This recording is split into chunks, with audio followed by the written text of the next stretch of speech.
Hola, hola, ¿qué tal a todos, gente? Espero se encuentren súper mega bien. Mi nombre es Camilo Meneses, soy colombiano y el día de hoy vamos a hacer un nuevo video reacción. El día de hoy vamos a reaccionar a un video que recibe por nombre La ocasión en la que Guatemala le declaró la guerra a República Dominicana. Vamos a ver qué cosas interesantes podemos ver, aprender y descubrir en este nuevo video. Les comento también, gente, que tengo un canal alternativo en el que me dedico a hacer videos de viajes. Si de pronto alguno de ustedes les interesa, por aquí o por acá les dejo el link del canal, o si no también lo pueden buscar en YouTube, se llama Almas No Más. Así que, gente, no siendo más, vamos a reaccionar a este nuevo video. Esta será la última noche del presidente de Guatemala, Carlos Castillo Armas. A las 9:05 p.m., segundos antes de su muerte, Castillo Armas toma a su esposa Odilia Palomo de la mano y se dirige al comedor de la casa presidencial a cenar. A pesar de que casi todas las noches tienen invitados, esta noche en particular nadie los acompaña. A pesar de que todas las noches se mantienen las luces encendidas, en esta húmeda noche guatemalteca, la luz principal del portón está apagada. A pesar de que todas las noches un oficial lo acompaña cuando se dirige al comedor, esta noche, extrañamente, no aparece nadie.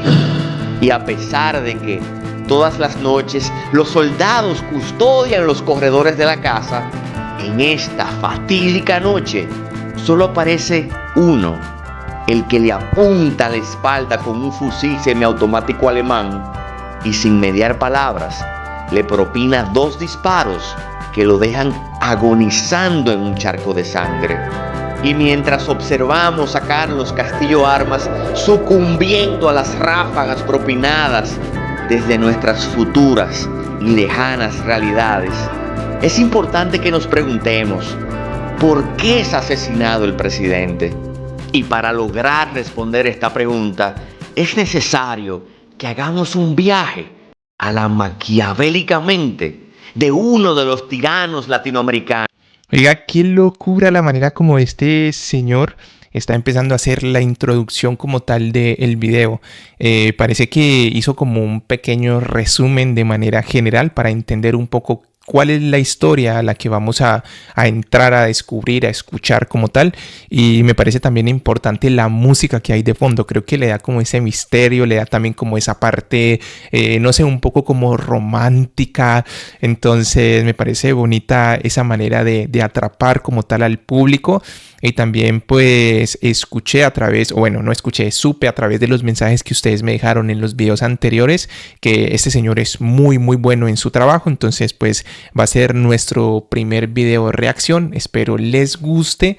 Así que pues continuamos, vamos a ver qué nos cuenta este señor de por qué mataron al presidente. Los más sanguinarios de su época, Rafael Leonidas Trujillo. Y también, claro, que entendamos el espíritu de una época convulsa.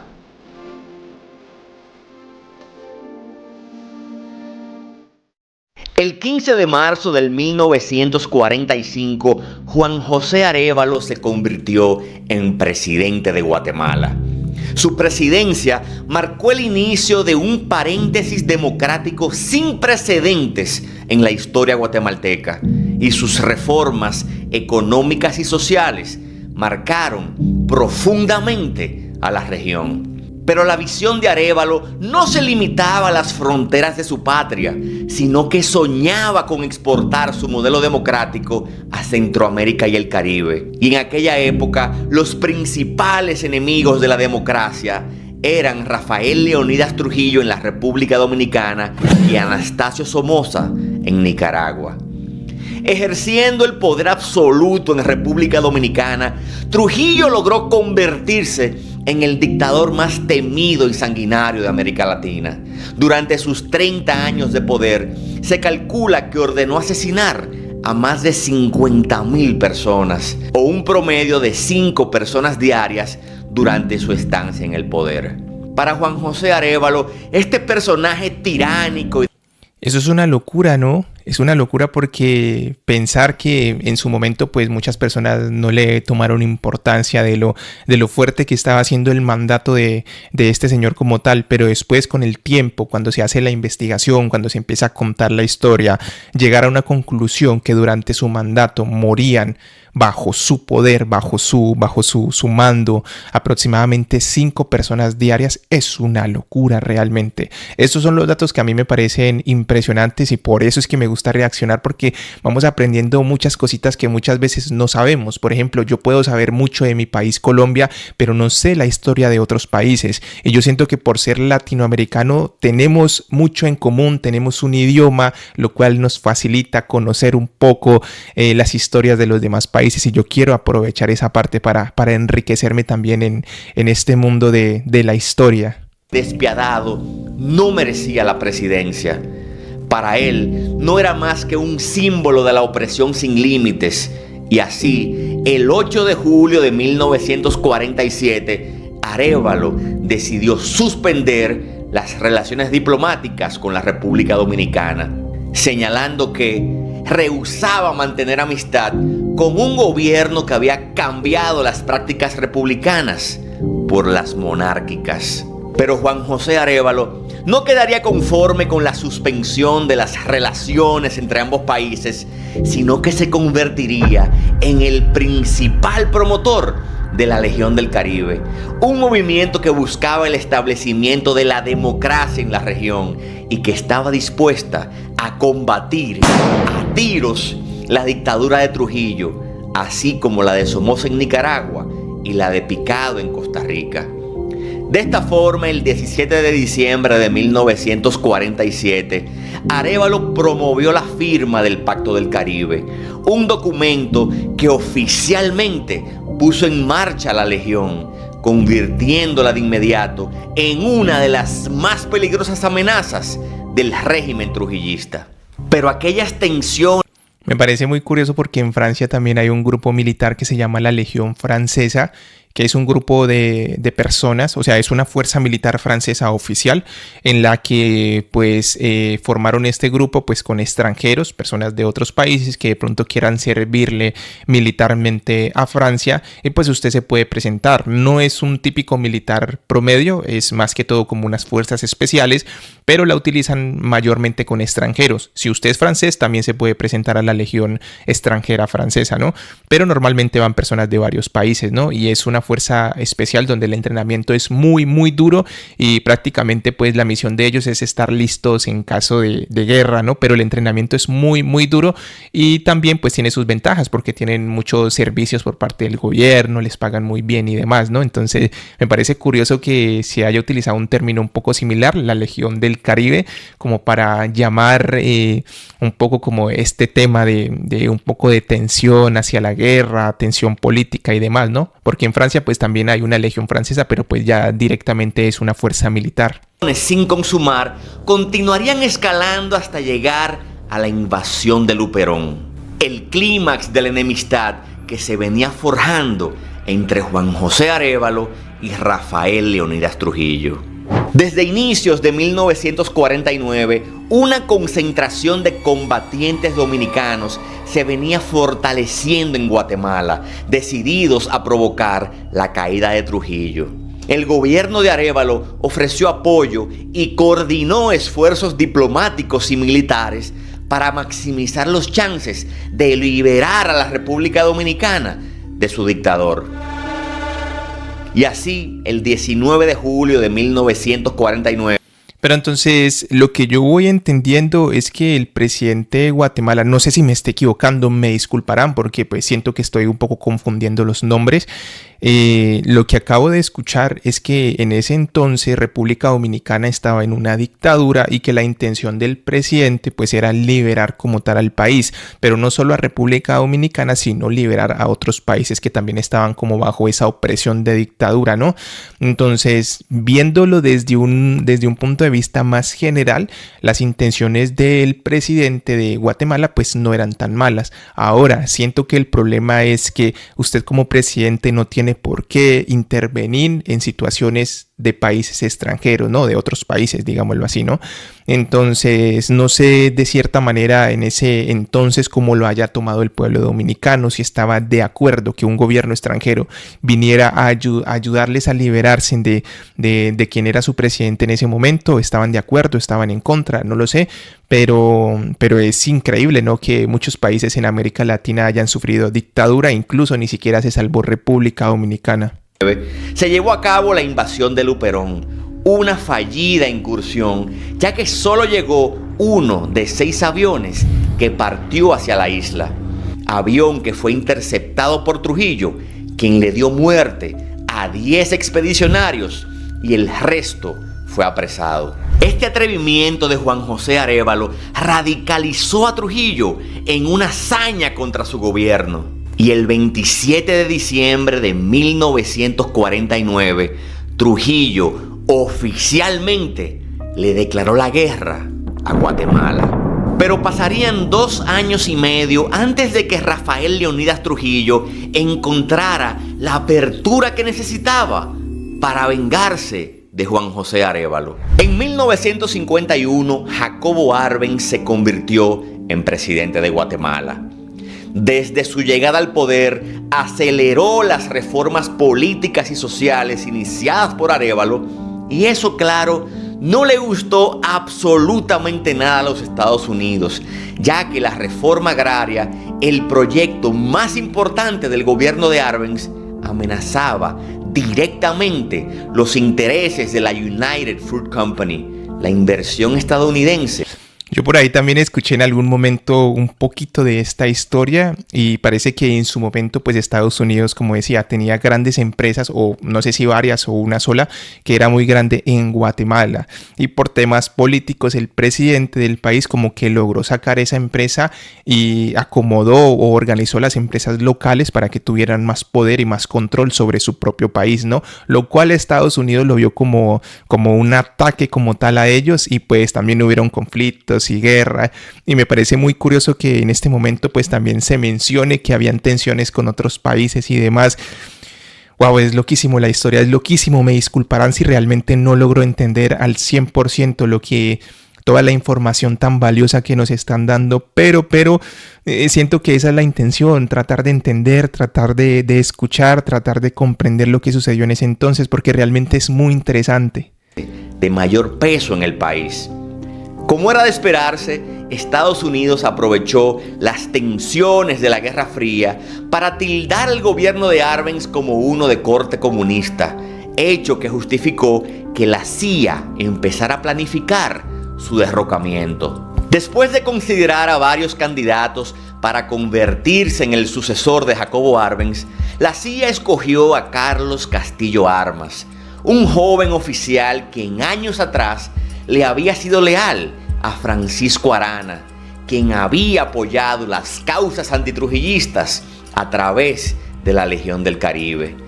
Trujillo, cuando se enteró del plan de la CIA para derrocar el gobierno de Arbenz, decidió brindarle su apoyo a Castillo Armas, quien en 1952 viajó a la República Dominicana para reunirse con él y aceptó recibir del dictador $150,000 para financiar su ascenso al poder.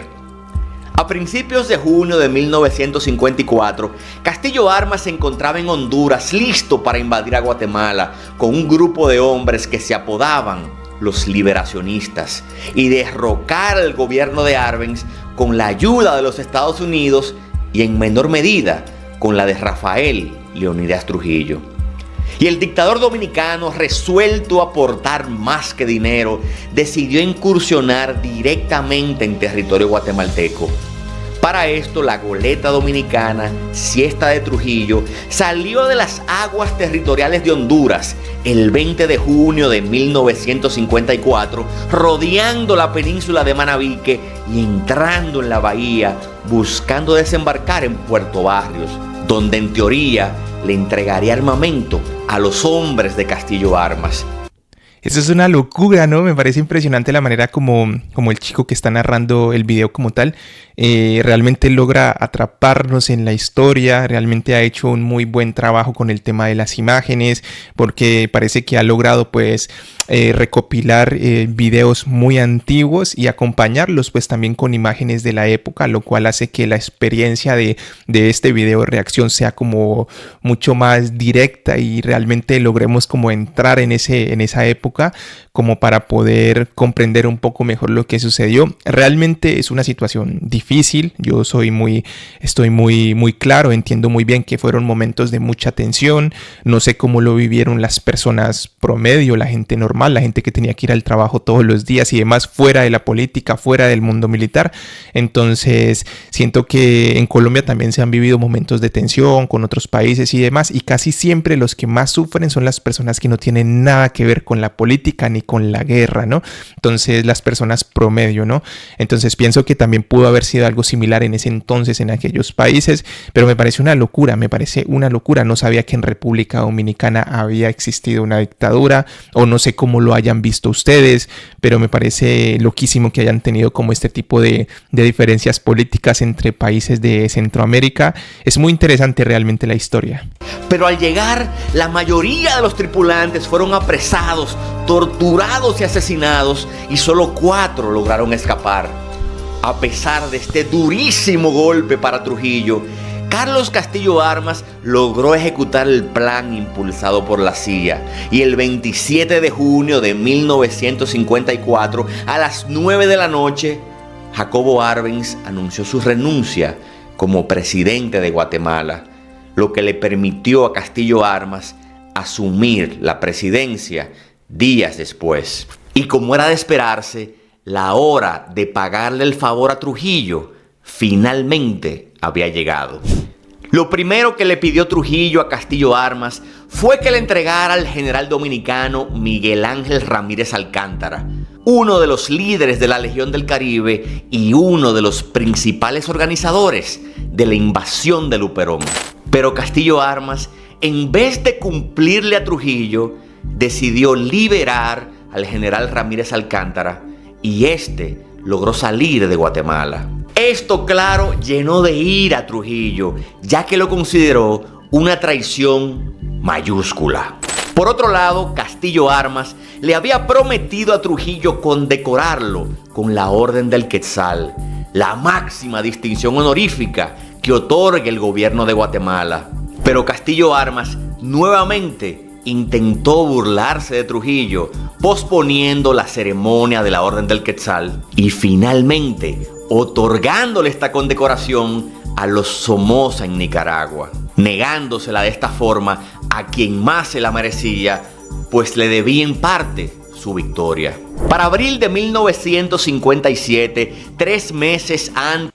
Claro, realmente eso es una traición, ¿no? Es una traición porque ustedes saben que en la política, o sea, más allá de que la política pues es un trabajo del cual pues muchos se benefician, hay que tener en cuenta que también la política es un negocio grandísimo, por eso las personas se esfuerzan tanto en ocupar cargos importantes dentro de la política en sí, ¿no? Entonces, el poder ayudar a una persona a que se posicione como presidente es una locura, va muchísimo dinero de por medio, ¿no? Y también más allá de todo, en esa época pues había mucha violencia. Hacer que un presidente renuncie a su puesto es una locura. Tuvieron que haber muchas cosas extrañas, muchas amenazas, muchas situaciones raras, las cuales hicieron que pues sucediera esto y que pues la otra persona tomara el poder como tal del país, ¿no? Ahora, el otro presidente lo ayudó a que él lograra ocupar ese cargo. Ahorita, bueno, devuélvame el favor también, haciéndome quedar muy bien, haciendo ganar premios, haciendo ganar, bueno, distinciones que realmente para la época eran muy importantes, ¿no? Pero una vez que la persona tomó el poder, como que me olvido de usted, es una locura, realmente es una traición. O sea, es muy interesante lo que sucedió y pues vamos a ver cómo termina todo esto. Desde su asesinato, ya se sabía que Castillo Armas hablaba negativamente de Trujillo, llegándole al dictador la noticia de que Castillo Armas le había confesado a Somoza que no quería deslucir sus actuaciones asociándose con tiranos. Pero mis queridos, ¿por qué Castillo Armas adopta esta rígida posición contra Trujillo después de haberle aceptado su ayuda? Según algunos analistas, el tema radicaba en el hecho que Castillo Armas provenía del liderazgo del coronel Francisco Arana, comprometido antitrujillista. Para su desgracia, este vio a Trujillo como un aliado coyuntural y pensó ingenuamente que podía lidiar con el dictador a su antojo. Pero Trujillo no era ni Somoza, ni Picado, ni cualquier dictador que se mantiene operando en las delimitaciones de su frontera. Por desgracia, sus tentáculos eran más largos, su ambición no tenía límites y sus escrúpulos eran inexistentes. Y para enfatizar el grado de ingenuidad de Castillo Armas, este comete un error elemental que llegaría a costarle la vida. A pesar de que ya la relación entre ambos presidentes se encontraba bastante desgastada, Trujillo le informó a Castillo Armas que facciones comunistas conectadas a los gobiernos de Arbenz y Arévalo querían asesinarlo. Y para prevenir este hecho, Trujillo estaba dispuesto a enviarle una policía secreta dirigida por Johnny Aves García para así protegerlo. En aquel momento, Johnny... Qué locura, ¿no? Todos esos enredos que habían, ¿no? En su momento, porque al final como que es, no sé, es como en la época también en Europa. Yo me daba cuenta hace un tiempo que empecé a investigar un poco también sobre el tema. Me di cuenta de que en Europa las familias también se peleaban muchísimo por el poder, pero muchísimo. Entre hermanos eran capaces de quitarse en la vida el uno al otro por ocupar el cargo más importante. En este caso, pues ser rey, ¿no? Era una locura como las mismas familias se atacan. Por ejemplo, yo me posiciono como rey y yo tengo 3 hermanos. Entonces, yo para evitar que mis hermanos se conviertan en mis enemigos, pues yo les quito la vida antes de que eso suceda y pues me quedo yo solo como rey. O sea, directamente una vez que tomas el poder, tus enemigos es la familia. Es una locura. Y no es que una persona como rey se lo invente como, uy, todo paranoico. No, es que realmente eso sucedía. Después la familia veía cómo quitarte la vida para tomar el poder y eso era una cadena increíble. Y me parece curioso que en el tema de la política pues también pasa lo mismo, como que todos somos amigos, pero al mismo tiempo no somos amigos y yo te ayudo, tú me ayudas, pero después yo te ayudo y tú no me ayudas y después nos volvemos enemigos, después yo supuestamente te ayudo, pero después detrás de eso hay algo que hace que no sé, que ponga en peligro tu vida. Es una locura. Aves era un informante secreto entre los exiliados dominicanos en México y ya había cometido numerosas fechorías de sangre al servicio de Trujillo.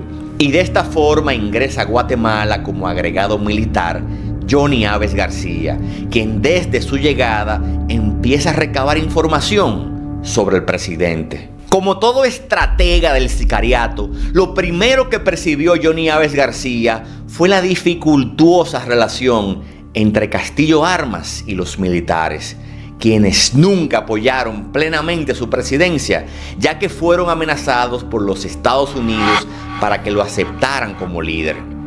De esta forma, el plan de Aves García consistió en convencer a Trinidad Oliva, director general de seguridad, de establecer un casino, negocio que luego fue súbitamente clausurado por el presidente Castillo Armas, agudizando la tensión que fortalecería el desarrollo de la conspiración.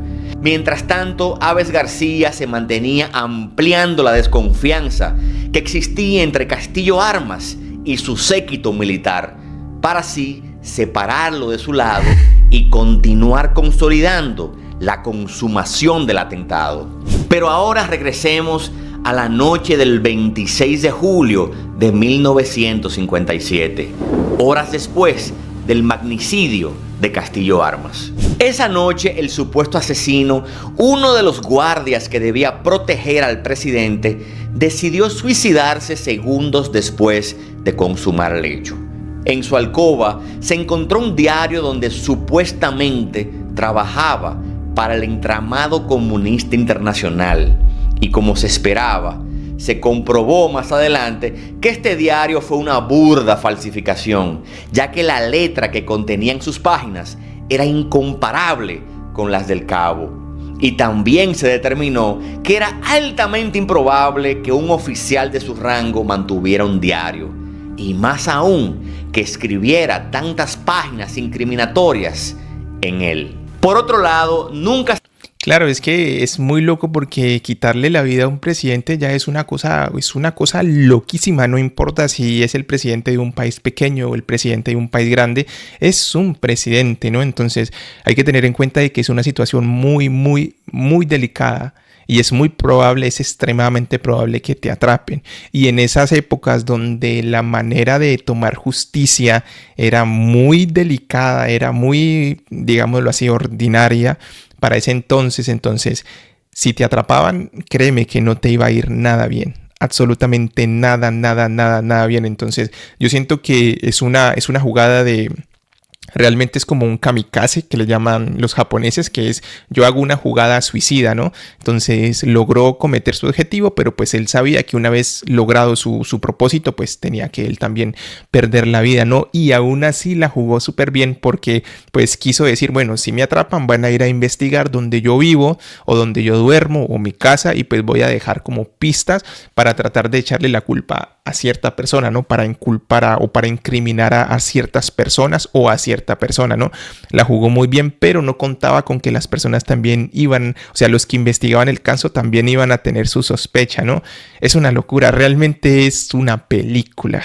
Se confirmó con certeza si Odilia Palomo, la esposa de Carlos Castillo Armas, se encontraba en el Palacio Presidencial. Esta, cuando le tocó ofrecer su testimonio, entró en un estado de pánico y no pudo articular lo que había presenciado. Semanas después del evento, lucía que el crimen de Trujillo había salido a la perfección. Pero claro, el karma tenía otros planes. El 20 de octubre de 1957, casi 3 meses después del magnicidio del presidente, apareció asesinado Narciso Escobar Carrillo en las inmediaciones de San José Pinula. Minutos antes de morir, le comunicó a la policía que las personas que le habían disparado estaban conectadas con el asesinato del presidente, señalando entre sus autores al agregado militar Johnny Aves García. La víctima incluso grabó en su memoria la placa del vehículo y pudo comunicarle el número a la policía, quienes lograron ubicar el vehículo horas después en la zona 1 de Ciudad de Guatemala. Más adelante se concluiría que Narciso Escobar Carrillo había sido baleado, ya que había tenido una participación menor en el magnicidio y debido a su inmensa capacidad de comunicación, había creado desconfianza entre el equipo ejecutor y se había tomado la decisión de eliminarlo.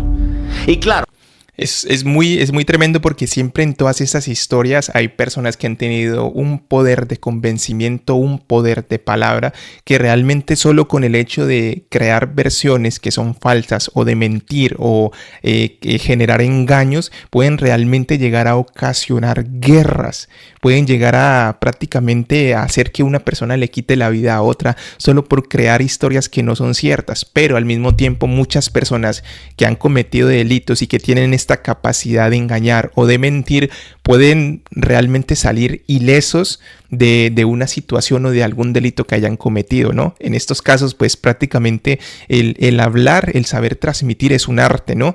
Tanto para lo bueno como para lo malo. El presidente interino González López tomó la decisión de que después de depurada la investigación se pediría nuevamente el retiro de aquella misión diplomática y se volviera a romper relaciones con la República Dominicana. Pero a pesar de este imprevisto, Trujillo tenía su macabro plan totalmente planificado y su carta oculta ya tenía nombre y apellido: Idígoras Fuentes, beneficiario directo del crimen de la Casa Presidencial y aliado de Trujillo. Y es que Trujillo ya había negociado con Idígoras Fuentes el apoyo que le ofrecería para su campaña electoral y como moneda de pago, Fuentes debía suspender las investigaciones sobre la muerte de Castillo Armas, silenciando para siempre su asesinato y salvaguardando la imagen de Trujillo de un escándalo internacional. Idígoras también retrajo la moción de romper relaciones diplomáticas con República Dominicana, absolviendo absolutamente a Trujillo del magnicidio. Pero a pesar de este atropello histórico de Rafael Leónidas Trujillo, su ajusticiamiento llegaría poco menos de 4 años después. El 30 de mayo del 1961, 11 valientes hombres tomaron en sus manos el destino de la República Dominicana y le pusieron fin a su régimen de terror. Desgraciadamente para Guatemala, la muerte de Castillo Armas se convertiría en la génesis de uno de los conflictos armados más sangrientos y dolorosos de América Latina. Pero claro, esa es una historia que vamos a contar en otra ocasión. Bueno, gente, pues como tal el video ya se acabó. Realmente estuvo muy interesante, lo disfruté muchísimo. Siento que nos dio como una especie de reseña histórica, nos contó una historia que fue muy importante en su momento y que lo sigue siendo para República Dominicana y Guatemala. Entonces me parece muy curioso todos los datos interesantes que nos dio, la manera como narró la historia, ciertos detalles que hacen que uno realmente se entretenga como tal cuando él está contando todo esto. Siento que América Latina ha sufrido mucho. En general yo siento que casi todo el mundo ha sufrido, pero la cuestión es que siento que el ser humano es muy ambicioso, el ser humano siempre quiere poder y entre más poder, más poder. Siento que el poder también es como una droga, es como un vicio, porque uno muchas veces dice, pero si esta persona es rica, ¿por qué quiere más riqueza? Porque es un vicio, se convierte en un vicio, ¿no? No te basta con satisfacerte con saber que ya eres rico, sino que quieres ser más rico, ¿no?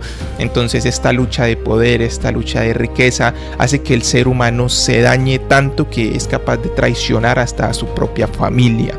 Entonces, pues es una locura todo lo que sucedió. Es verdad que después de la muerte del presidente de Guatemala, también he escuchado por ahí, en algún video creo que ya tuve la fortuna de entender un poquito esa historia, y creo que después de eso hubo una guerra civil en el país loquísima en la que también pues estuvo presente Estados Unidos y demás. Entonces muy fuerte lo que han sufrido nuestros países de América Latina. Pero yo siento que lo más bonito de todo es que ahora estamos viviendo épocas diferentes. De pronto también nuestros países tienen ciertas problemáticas, ciertas situaciones difíciles, pero veo que ya no es tan violento como en ese entonces, ¿no? Algunos países de pronto están pasando por situaciones más violentas incluso ahora, pero pues ya es diferente, la situación es diferente y eso me alegra porque soy una persona que crecí en Colombia en un lugar donde había violencia, y créanme que realmente eso no es bonito, y más cuando tú no tienes nada que ver con la guerra o con la violencia, ¿no? Entonces pues la verdad disfruté mucho el video. Alan es una persona que tiene una capacidad muy especial para narrar las historias, lo acabo de confirmar en este video reacción. Me gustó muchísimo. Si de pronto alguno de ustedes quiere recomendarme otro video de él donde ustedes consideren que es una buena historia para reaccionar, me lo dejan en los comentarios y yo con gusto estaré haciendo un video. Así que, gente, les envío un fuerte abrazo a todas las personas que logren ver este video y a las que siempre me están acompañando, en este caso pues personas de República Dominicana y de Guatemala, que son los principales actores como tal en este video. Les envío un fuerte abrazo. Y no siendo más, gente, pues nos vemos en la próxima. Chao y que les vaya súper bien.